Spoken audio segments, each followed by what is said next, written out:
component key ng host. Check nyo yung setting ng host 1. Pinutin yung up. Up. Oh. So, ibig sabihin, pinorogram ko, 175. Okay. Sa GAN naman, GAN 1. Anong pinorogram ko na temperature dyan? 175. Anong yung up key? Okay. I-program mo naman ulit natin yung host. So, kailangan ko host 2. Ito yung current niya na nakaset.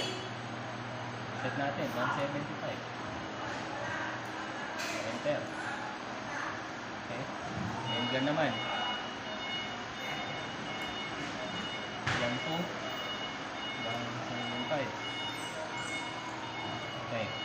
So, pagka ganyan na yung nakikita nyo, pindot na lang kayo kahit saan. Dito sa mga okay. So, silipin natin yung host 2.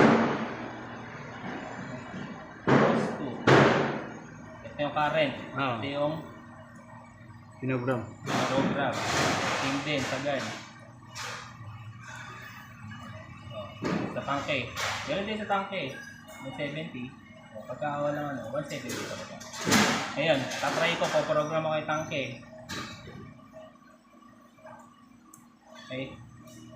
So, bakit 1? Isa lang naman yung tangke. Okay. Gawin natin 165. 165. Enter. Okay. Pindot na lang kahit saan. Okay. So, ito, tangke. Up T. 165.